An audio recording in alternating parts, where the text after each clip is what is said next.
আসবে। মাকে বলেছে মা, মা আমাকে সাজিয়ে দাও, মা আমাকে সাজিয়ে দাও আর এটা আশীর্বাদ করো যে আমি আরো অনেক ভক্তের সামনে হরি গুণাগুণ কৃষ্ণ গুণাগুণ করতে পারি। তখন আমার মা বলল যে বাবা, তোকে যেদিন আমি এই গর্ভে ধারণ করেছি সেই দিন আমার কাছে যত আশীর্বাদ ছিল সব তোকে অর্পণ করেছি,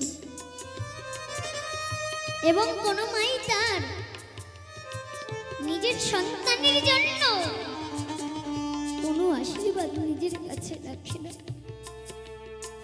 সব সন্তানের উপর উজাড় করে দেয়। তবে শোন,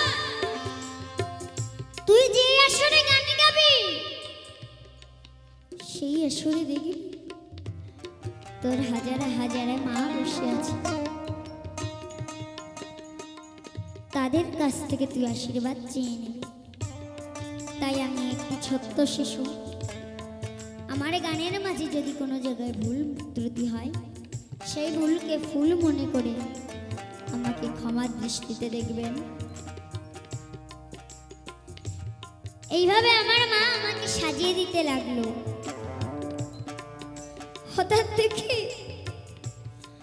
মায়ের দু চোখ বেয়ে জল বেরিয়ে মুখটা ভেসে যাচ্ছে।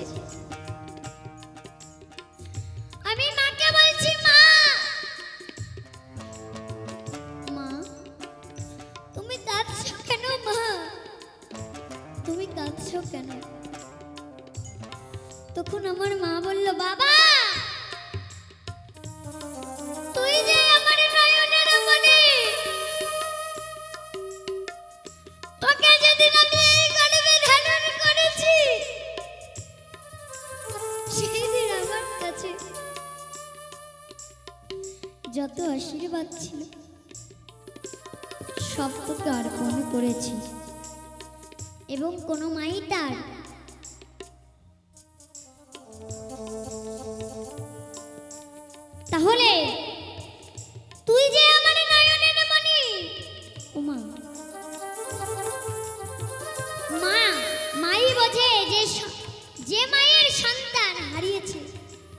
সেই মাই বোঝে নিজের পুত্র হারা যন্ত্রণা। তাই তুই যে আমার নয়নের মণি, তুই যে আমাকে, আমি যে তোকে এই একদিনের জন্য দেখতে পাবো না, তখন আমি মাকে বললাম, মা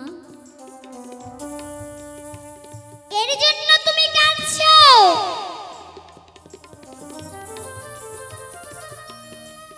তবে মা, যে মায়ের নয়নের মণি তাকে ফাঁকি দিয়ে চলে গেছে, যে মায়ের শাখা সিঁদুর মুছে তার স্বামী চিরজনের মতো ফাঁকি দিয়ে চলে গেছে, সেই মা কি করে এই ধরাধামে বেঁচে থাকে? মা এই বলতে বলতে দু হাত দিয়ে মুখটা চেপে ধরে মা বলল, বাবা ও কথা বলিস না, বাবা ও কথা বলিস না। সেই মা আর এই পৃথিবীতে বেঁচে থাকে না। যেমন পাথরের মূর্তি কথা বলতে পারে না, তেমনি সেই মা বোবা হয়ে যায়। তাই বলছে,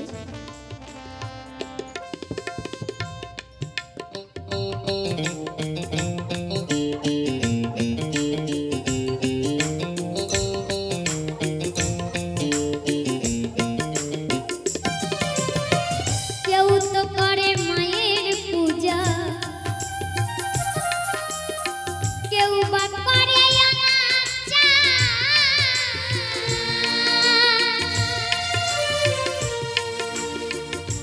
তবু ভালোবাসা দিয়ে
দর্শক